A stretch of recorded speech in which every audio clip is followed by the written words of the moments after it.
Good evening, everyone. Tonight is Tuesday, the 1st of July. Dry July for some, maybe the complete opposite for others. But whatever dry means to you or whatever getting wet means to you, I decide you should get out there and get wet amongst music and seeing bands because it's a big group hug for July is what we're terming it, or I'm terming it. It's really important that you get out and support some friends and family in amongst this time. End of financial year is a bit of a struggle for a lot of people in business. Can be a turning point, can be an end point in a lot of people's journey. So please get out and support. Just change your careers, change your jobs. There's all sorts of things that happen in around this time. So the first of the month is somewhere around we want to chat mental health, and not just mental health as a general term, but a story and just a general chat about someone's life. In this case, Jon Baxter, we're going to talk to from Little Faiths, just about his little journey so far. We'll touch on a couple of points in amongst his life and how he deals with some of the hassles and struggles of mental health. They're not all hassles. There's lots of positivity in the scenarios like bands and the struggles, but fortunes that also come with bands as well. So I'm just going to touch on a couple of gigs coming up. One really important one I'd love you to get to tomorrow night at Northcote Social Club, if you could be so kind to get amongst this one, is Cheer Squad Records are kicking off with a gig celebrating 20 years of gigs at Northcote Social Club. This one is a Wednesday night. Davey Lane, Queenie and Marcel Borak and band. What a awesome way to kick hump day in the back for this week. So to me, an awesome foursome, 3 bands and at Northcote Social Club. What a better way to spend the 2nd of July. And then just a couple more I'll touch on. The 5th of July, this one is a bit of a tour, but Space Junk, this one at the Old Bar, and I'm urging it for the 5th, is supported by Swedish Magazine. So that one's a cracker. Also, free one for you at the Gem with Buried Feather and the Myths. Try and get along to that one. That's an early one-ish.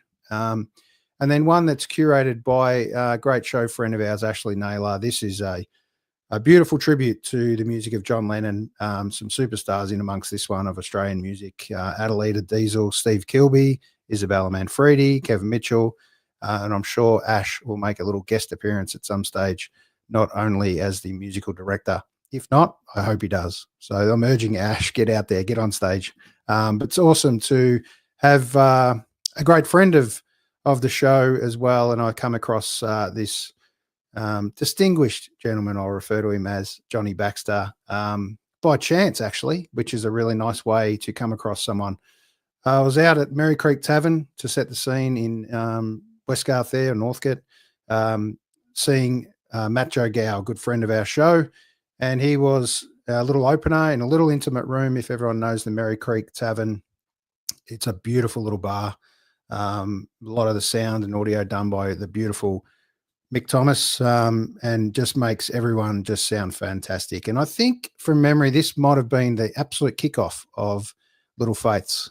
So keen to chat to Johnny about that one. But I actually sat next to a young lady next to me, and she mentioned, "Oh, who you here for?" And I mentioned Matt, and I said, "Oh, you're in for a real treat." And she said, "Well, you're in for a real treat too, because you're going to meet my friend Johnny Baxter." So I think we've been inseparable since, and it's awesome. A great smile always on his face, and it's so nice that we get to have a chat to Johnny Baxter tonight. But just before we do, I'm going to set the scene. Johnny has no idea what I'm about to do here, but I'm going to play a little bit of a clip that is one of the first debut songs that they've put out for Little Faiths. It's called No Waiting, and I'm just going to play a little snippet of it, minute or so, and I think it sets the scene kind of quite nicely in relation to tonight's chat. Here we go.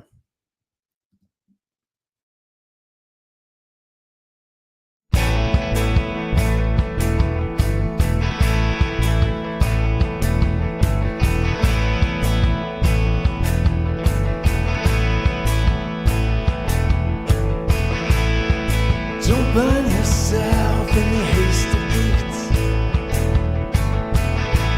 Look both ways before you cross the street. No one waits by the phone anymore. You fast forward the final score, yeah. No waiting. Microwave the chicken roast. Tap your fingers waiting for the toast. No waiting, no waiting, no waiting.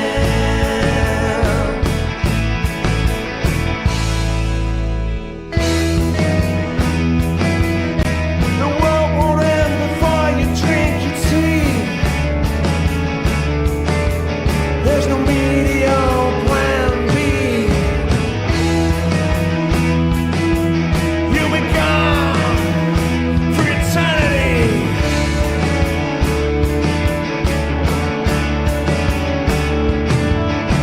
The last thing you see, the last thing you see, probably won't be me.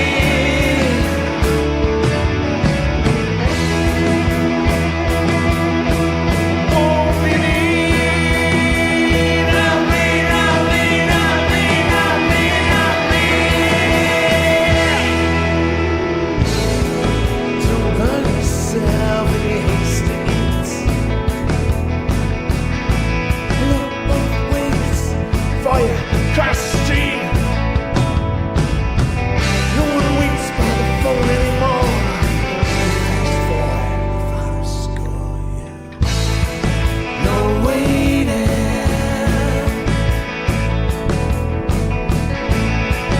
No waiting.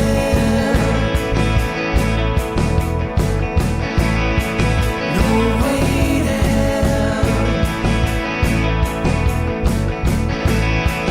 No waiting.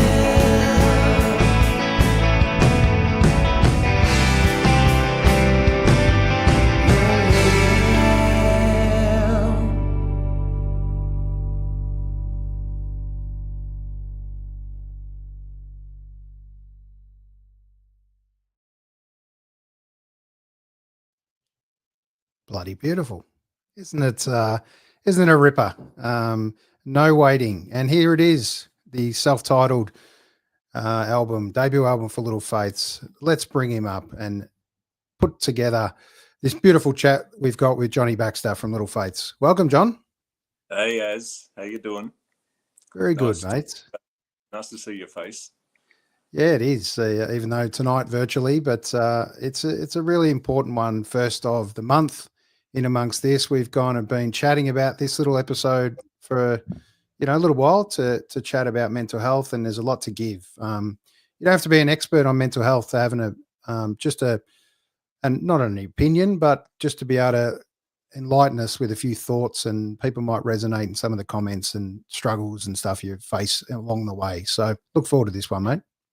Yeah, me too. I think it's paramount to being a human to have these discussions. And this is, what am I, 62 now, and as kids, we didn't really have these, or as teenagers, didn't really talk about this stuff.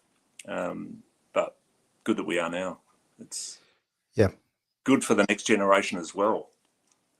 It is. And as you know, Johnny, a massive stigma around especially men and mental health and not being able to chat and talk. So I want to open it up in relation to Little Faiths and the band that you've referred to behind the scenes as the Men's Shed. I absolutely love that little analogy, mate. Can you just enlighten us with Little Faiths? And we'll talk about the songs a little bit as we go. But yeah, just how this band came together and what a beautiful thing it is to hit the stage now.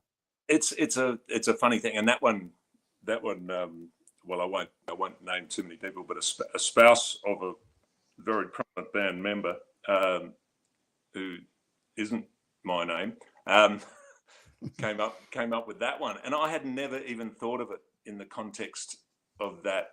But when you look at most of the songs, that's kind of it's a bit of a self-help, the whole thing. And we're all of us in the band have won the lottery by being born in Australia at a certain time, and we're able to do mostly what we want to do. But it doesn't mean you're immune, and it doesn't mean that people around you are immune to the stuff that's going on in the world. And your world could be just the room that you're in.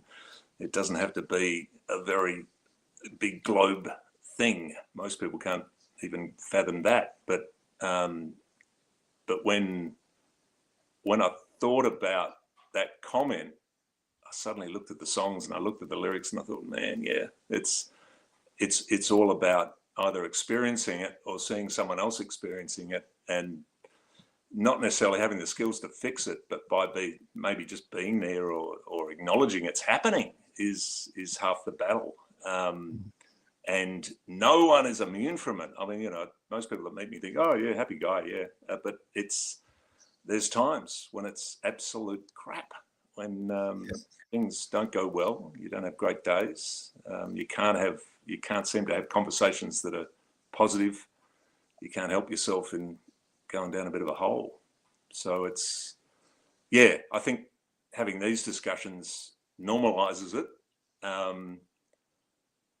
When things go too far, you can look at getting a bit of help about it, but having mates that encourage you to do that, that you're not alone. That's the key for me anyway. That's a heavy starting point, but it's good because we talk about those times and those alone times, and it's very common for us to kind of have those recluse kind of feelings and want to be able to retract from going out socially, seeing people, talking to people, and probably then not identifying in yourself how big a spiral sometimes you can get in. And they might seem like such a little thing, but I think those compounding effects grow into a real big bubble that you can't see a way out of. You seem to be trying to search for a dartboard to fire one that isn't there, to search for a bit of positive news. So, the ability for things like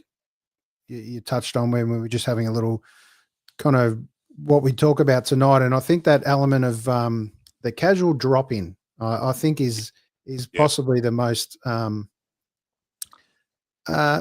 it can be a negative to some people because a lot of people don't like the whole drop in phase, but I think it's a beautiful way to run into people. And most importantly, reach out if you haven't heard from someone that just may not pick up the phone, or someone you haven't seen in a while, and the ability just to be able to have a chat in a cuppa.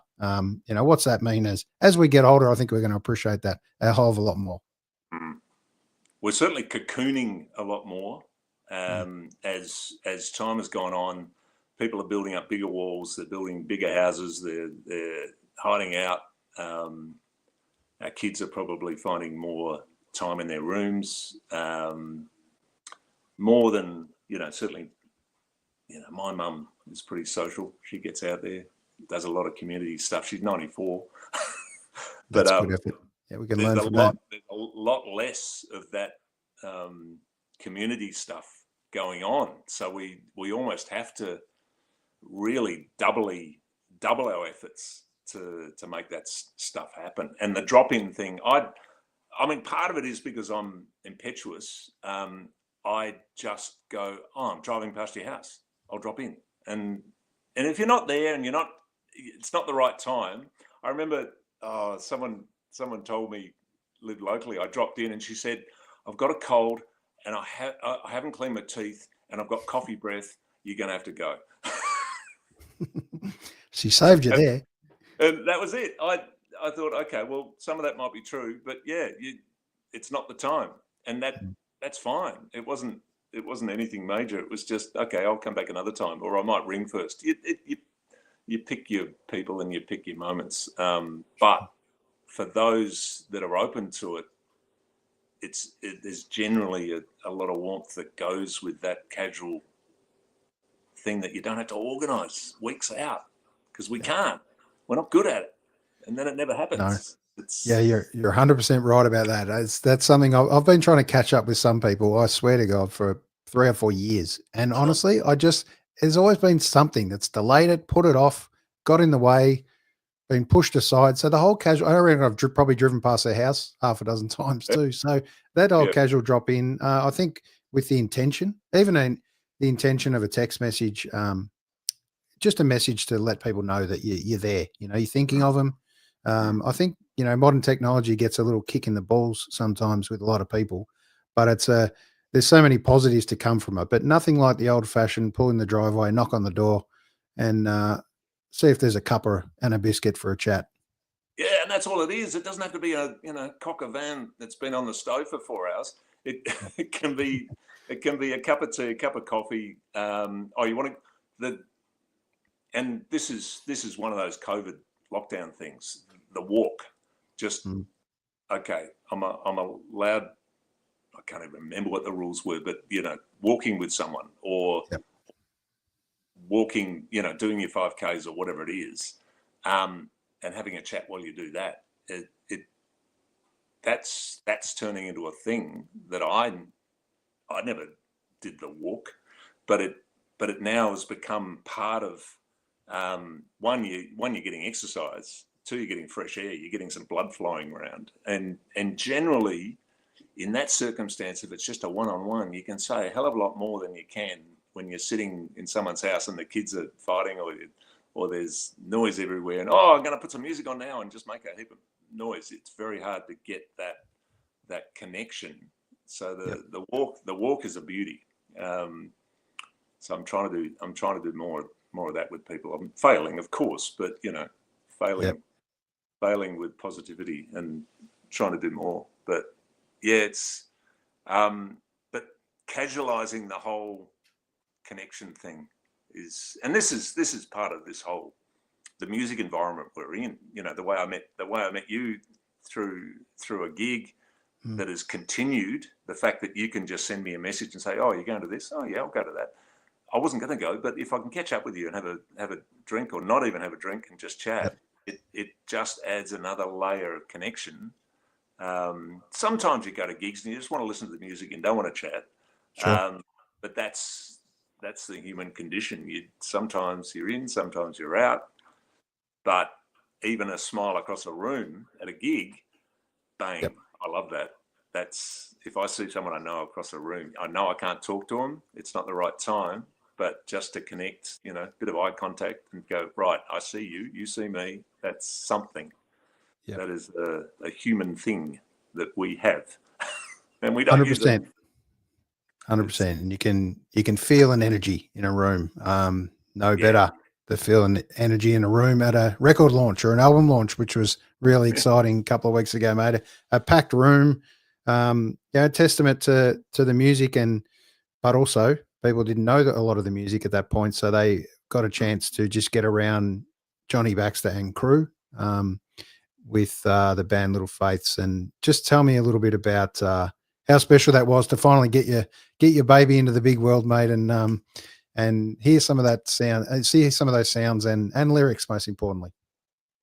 It's funny because we hadn't recorded an album before, and that was basically our set. We went into Head Gap and produced our set, with the intention of, oh, we might do 4 songs for an EP, but over the course of a day, we recorded all 10 because we were right in the zone and we were rapt that we could do it.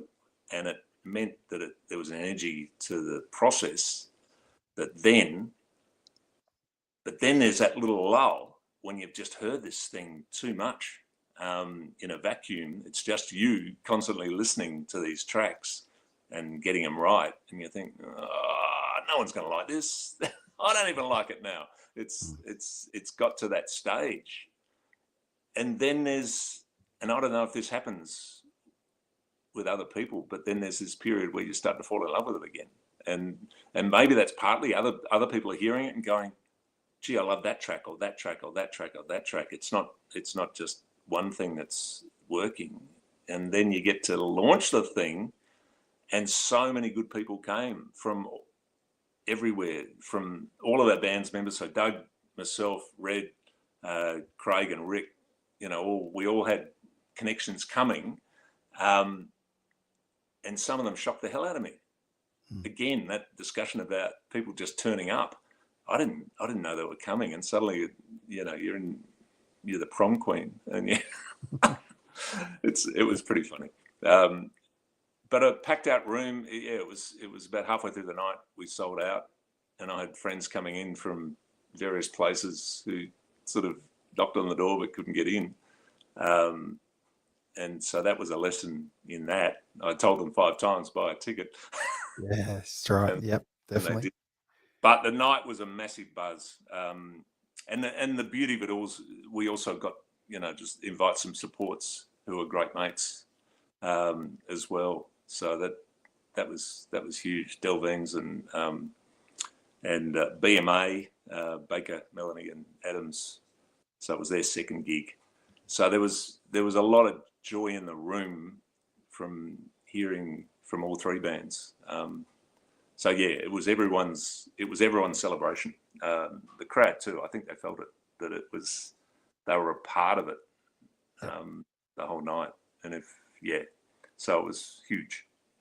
It was a pretty special one. It'll go down in the memory banks for halfway through the year, mate. One of the best gigs that I've been to. So thanks. I'm not just saying that because you're on the chat, Johnny, but well done to Little Faiths, and look forward to the next ones, which are coming up very soon. So stay tuned for those announcements.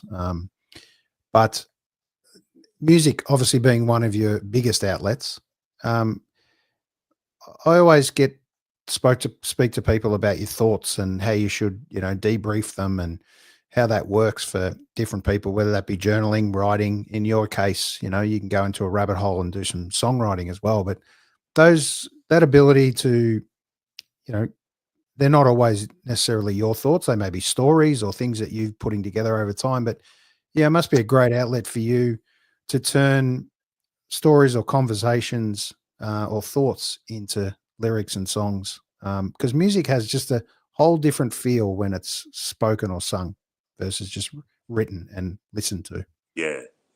It's I didn't ever think it would be something I could do this because I'm very short attention span in most things. So I thought, oh yeah, it'd be great to write a book one day, but that's never going to happen. But this concept of turning, and I'm a lyric guy. Most I'm not a great musician. I can write songs, but they're very, Buddy Holly chords. There might be 3 chords at the most, and that's it. He did okay with them. So, Yeah, that's right. So Doug's absolutely more of the musician when it comes to writing the tunes. I've always gravitated to lyrics because I find that they flow, and the endorphin, and this is getting back to headspace stuff. The fact that you can get down little couplets, and I'm a great believer in, and this is the beauty of technology too, the iPhone with the notes app, where you can just put in, that's a great phrase, and it could be something that's gone into your head that it could be in 30 seconds it's gone, but you've got it down there. And I have this one file in that app that is endless. It just it has every stupid thought I've ever had for the last 5 years, and they just collect, and they pretty much all get used in some shape or form, whether it be the gem of an idea to become a song, or they fit into with another little idea that suddenly becomes. And then the freaky thing is when you finish the thing and you go, I think I have some idea about what that's about, but I don't know. And this is coming back to that comment about the album going, Men Shed, and it's a lot about care and thinking about mental health. I never wrote those songs with that intention at all. Mm-hmm. I don't have that kind of forward thinking, but clearly something came out in me and Doug in the way we write, because Doug has done a lot of the lyrics as well on his stuff. It's clear that we were a simpatico when it came to style and it was, neither of us, it was deliberate. It just came out that way. And a lot of it, maybe it's just the way our heads are working, in that we want things to be better for a lot of people. It's ourselves included. And it just just flows. But the stuff it does for us is when you finish the thing and you go, bloody hell, how did that happen? I wasn't doing this when I was 18. Yeah, and some of the songs I've spoken to you about have literally been, 5-minute journals or jot downs, and they've turned into a song, and I think that's the beauty of the magic of artistic minds, I guess you'd say. But it's not always that. It's just could be thoughts that are happening at the time, and they just put together such a beautiful little story. So just tell us a little bit about No Waiting, and how that one came about. Yeah. Who can claim that one? This is a classic. Doug and I love that song. Because it's the first one where we said, right, we're actually building a sound and building a style that you can't necessarily say, oh, that's like this or that's like that. That's when we thought, God, this is a bit weird and quirky, so we might have something going. So it sort of encouraged us to keep going. The background of some of this stuff is that during COVID, Doug and I we got together electronically and said, what do we want to, he said to me, you writing songs? And I said, yeah, I am. And he said, oh, can I send you some music, see what you think? And I said, absolutely. And he would send me, and that was pretty early in the piece, No Waiting, and it wasn't called No Waiting then. He just sent me some music, and I said, I know exactly what's going to go with it. And within half an hour, I'd written the lyric and sung it and sent it back to him, maybe an hour. Yeah, but sure. It went back that night. Pretty much done, and the demo's done, and then we kept going, and there's probably 80 versions of different songs that were completed that way in a very short, couple of months. It was nuts. It was a nuts time, and a lot of people did different things, but the concept of it, where as you get older, you just start to think about all the things that have happened before you and how you grew up, and how I can be walking down the end of my street and it's a 40 zone and some prick in an SUV goes past doing 80. And I think, man, I'm that grumpy old shaking fist at the clouds guy. And the song's a bit about that it's just purely about that there's an impatience that goes on in all of us. It's, I experience it. I want this now. I want this now. I want immediate success, or I want immediate joy without the work. And that's really the upshot, that people won't, if it's real, it's worth waiting for. Yep. 100%. I love the line about the toaster. We haven't even got time to wait there. We want it quicker and faster and better. That's right. I mean, we're I'm classic. We're almost Amish. We don't have a microwave at home, and so we're always heating things up the old way, which I love. It's just old school. If I'm at work and there's a microwave, I'll use it, but I'd rather not. I'd rather just go, ooh, let's just take some time, take half an hour and just get it going that way. But Yeah. Yeah, it's a special place to be grounded out in the paddocks and out in the bush and out in the real country, off the bitumen or even on the bitumen sometimes. But yeah, on the bitumen, but on a windy track somewhere, pulled over to the side of the road, and not having the madness of the freeway. There have to be somewhere. And, another beautiful thing I think you're doing, Johnny, is some of the photography you take as an outlet. That creates that visual medium or memory for yourself. And you've really got a great eye for it, mate. So just tell us a little about, when did photography kind of come part of your documentation, I guess you'd say? Yeah, thanks, Az. That's another endorphin thing for me, where I've always, in my head, I've seen all sorts of things, but I've never had the equipment or the time or the energy or the thought to think that I could actually do something with it. So if I see a scene out there, it's almost like I take a snapshot with my mind anyway. So I've done that. And what's happened, I suppose, and it's relatively recently, it's only really in the last 4 or 5 years that I've started to carry a camera with me constantly and go, all right, well, if I can see it with my eyes, is there a way to capture it with this thing? And can I learn how to do that? Because I want a memory. I don't want it to just sit in my head. I want to take it with me. And, there's a sharing element there as well, because maybe, it can inspire a few others to pick up a camera and go, well, if he can do it, I can do it. Sure. Yeah. Because everyone looks at a song or listens to a song and looks at a photo and, that's what photographers do. That's what musicians do. Yeah. But I think you're a real testament to that. And obviously you've got a talent for it, but you just put that into your mind of that's what I'm going to do. This is something I can do, which everyone could journal and write down thoughts. They may never become songs, like yours were never intended to in some respects. But also, the ability of, if we're lucky enough to have vision, we're able to capture a moment with our eyes, and you to be able to document that with an iPhone or any version of a camera, is a beautiful thing. And I think everyone should get amongst that world as an outlet. Oh, yeah. I mean, and this is when it gets back to the social media thing. Instagram was kind of perfect for what I was trying to achieve. That square snapshot, that Polaroid-ish. Yep.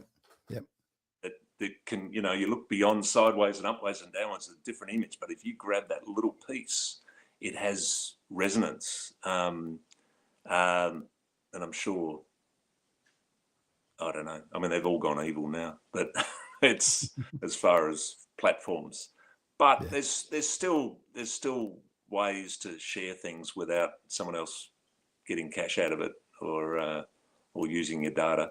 But that kind of allowed, because you can do it for yourself, but when you see it click with someone else, that gives you more energy too. If it means something to them, you think, okay, well, maybe I'm on the right track here. I will push it a bit further, or try different things, or keep my eyes open even more. So I've gone from a kind of a quirky little photographer to someone who probably thinks a bit more about what they want to achieve out of it, which is good for me. It's good because I'm generally a lazy person. Well, you talked about a few things in relation to, your ability to keep your eye on one thing or your attention span on one thing for a long time. That's pretty common in today's world. So, that sort of outlet, and to be able to combine a lyric or a note in amongst a photo, I think could be a beautiful piece for you, creating a 50-page flick book of some incredible photos just with a beautiful line that could be written, or a thought process. I've just given you your next idea, Johnny. So I'll start. I'm sure there'll be galleries just bashing down my door to get at me, but it is a forum that that combination. I love mixing up, and I loved just having a crack at, like, doing the album cover and so forth was a shot from I took in Lawn. These are questions that you ask yourself 20 years ago where you say, no, that's not for me. That I don't do that. As you said before, that's a magic trick that other people do, photographers or musicians. And when you break that door down, it just changes everything. You suddenly go, well, why shouldn't I design an album cover? Why shouldn't I? It's not something that is just, yes, it helps to have training as a graphic designer. Yep. But if you trust your eye and have a crack at it and make some mistakes, I mean, this isn't just me talking. It's for everybody to say, just have a crack, back yourself, and see what happens. What's the worst thing that happen? Definitely. And here's the beauty of what came of that album cover. One picture became an album cover. How beautiful is that? Exactly. Over time. And you never know where you're going to do it, or where you're going to find it, or where you're going to use it in the future. Yeah. But well, that was an iPhone. Have some fun. Perfect. So, yeah, it's great. It's fantastic. Yeah, we talk about kindness, really important one, Johnny. And I think we can be a little harsh on ourselves and judgmental on ourselves in amongst that, and not feel that we're able to be kind sometimes, or be able to admit kindness to others. So, you know, what really is it for you now that, I mean, I think you admit rapid amount of kindness, Johnny, in the way you present yourself. You're always very rarely not smiling in amongst every time I see you. You make the day a better day every time I see you, Johnny. I'm not the only one that would say that. You're doing it back at me, so Yeah. It makes, when you've got people around you emitting the same vibe. It's and this is I suppose a human evolution thing, because it is hard when you're feeling crap about yourself. It's very hard to feel positive about anyone else, and generally you don't. There's a level that you're at, and it's very hard to think above that. But when you're feeling okay, and you see something good around you, it's, I don't know, and maybe it's easy as a 62-year-old male to do this, but telling people when they do fantastic stuff, it's not common enough, I don't think. If you really love what you've seen, whether it's a music performance or anything, I've decided in the last couple of years to just message people and say, hey, I know I've told you I've loved your album before, but I just listened to it as I was cooking, and that hour was one of the best hours I've had all week. And that doesn't cost, and I know this is a cliche, but it doesn't cost anything to do that. Sure. And when the shoe's on the other foot, if me as an artist receives a message like that, how am I going to feel? I've actually impacted something beyond what I've ever thought I could possibly do. And so when I do that, the response, and I'm not doing it for a response, but the response has been, yay, that's so good to hear. And you just, I don't know, it doesn't hurt. It doesn't, there are plenty of things that hurt you in this world, but that ain't going to be one of them. And if it's not taken with the care that it's given, well, that's just the way it goes. That's okay. You don't do it again with that person. But when it's taken well, you're not necessarily trying to kindle a friendship or anything like that. You just want to pass something on, and then you move on, but you've left that behind, which is I kind of like that idea. And there should be more of it. Definitely. It's kind of like documenting a song. You put it out there into the world, like this podcast. You never know when someone's going to pick it up, listen to 5 minutes of it, 5 seconds of it, get something from it.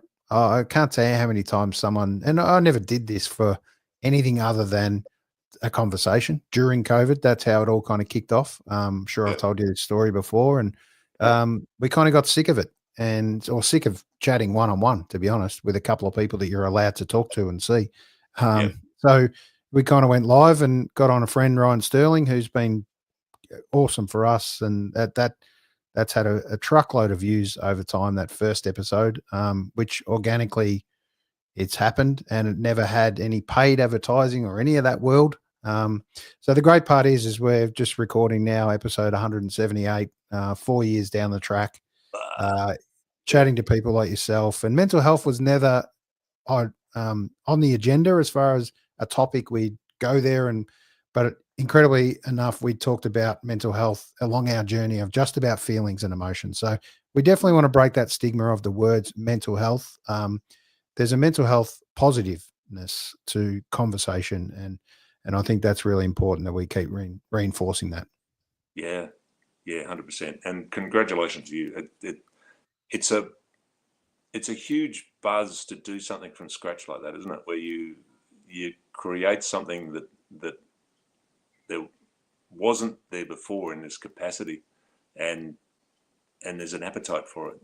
Not only does it give you a huge buzz, but everyone who's been on this show, when you're watching it, that they are loving being heard and being part of a conversation that expands beyond just sitting on the couch talking to somebody, which is nothing wrong with that. But it allows, just more thoughts to get out that are maybe different or similar to what other people are thinking. Everyone can take something out of it. It's a huge thing. I mean, a huge commitment. Yeah, it is. It's I like to try and go a little bit above and beyond, and bring up the key features that aren't just a chat, a one-on-one chat. I like to try and see what else that person or artist is about, what they've done, how else we can talk about little elements that aren't a standard interview. And I think that's important. That everyone's got a story, as you know, John, and everyone's story, I think, needs to be told or should be told, positively or negatively. There's a lot to come out of everyone's world. Yeah, agreed. And I think, I don't know, I've seen podcasts that are maybe with music artists, and it's the same guy talking to the same person saying, "Oh, how do you write a song?" It's almost like you're listening to the same thing every time. Every artist. Yeah. And I go, "Oh, tick. Yeah, that's how I write a song too." I don't necessarily want to hear that stuff. I don't. There's only so many times you can hear that path. It's great, but it's when you know that most people write a song in a very similar way, you want to hear other stuff. You want to hear how it makes them really tick. And that's when you're digging in and just asking.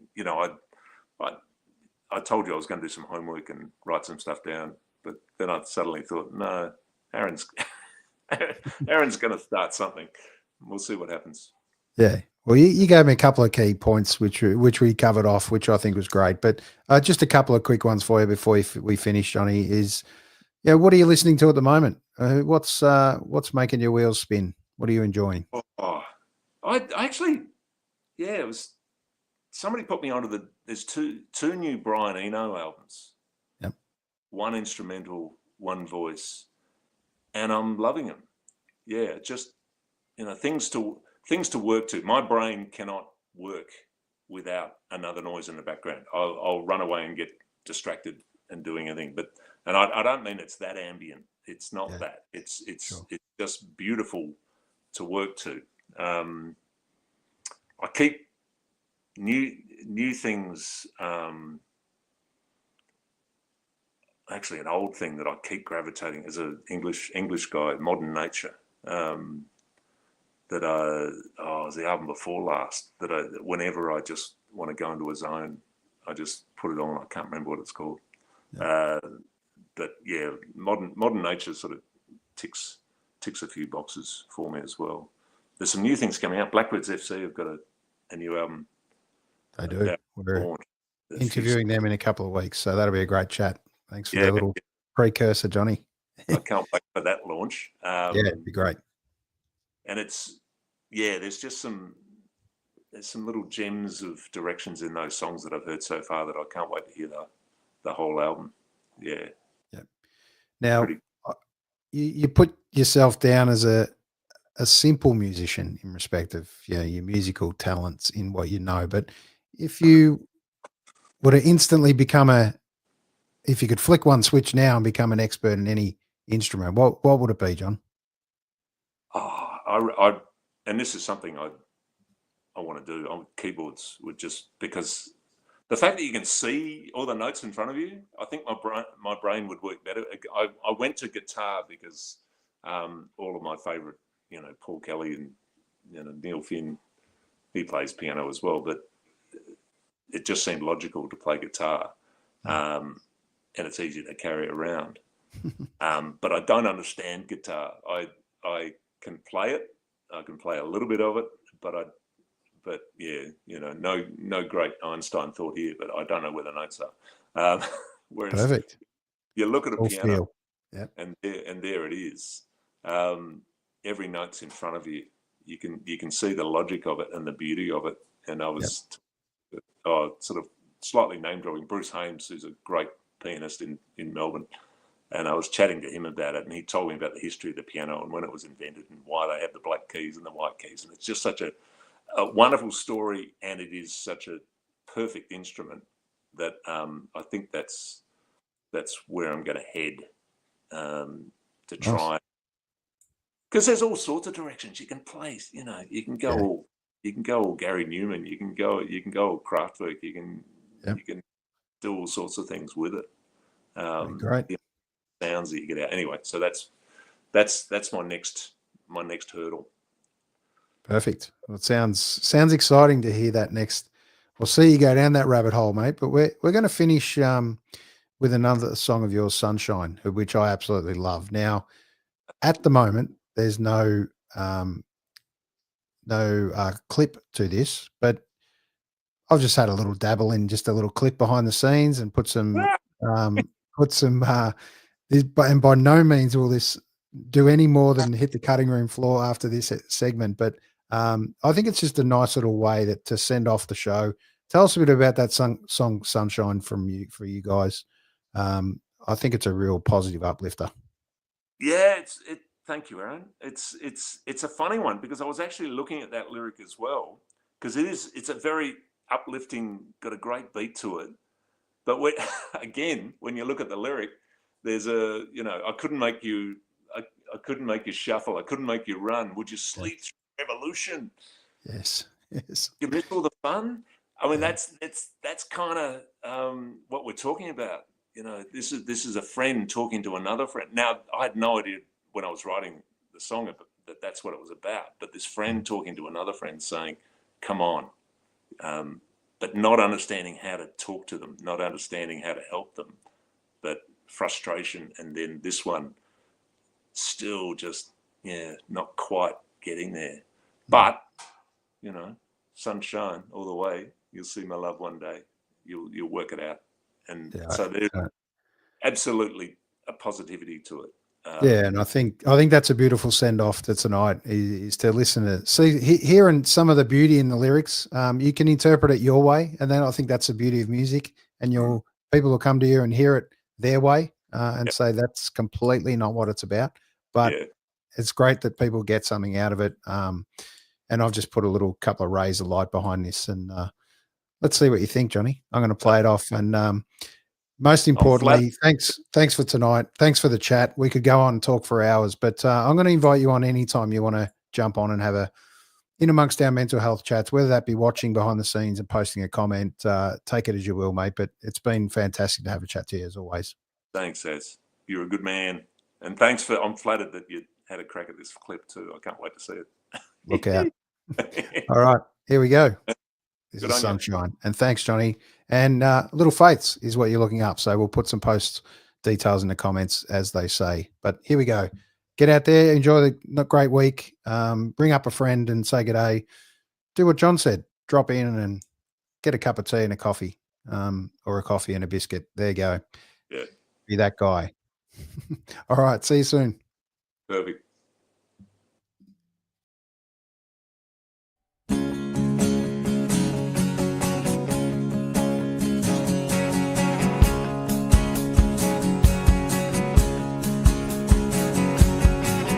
Could make make you shuffle, could make you run.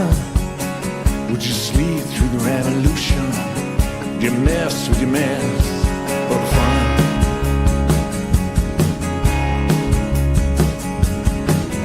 I know what you wanna be, but you're not there yet.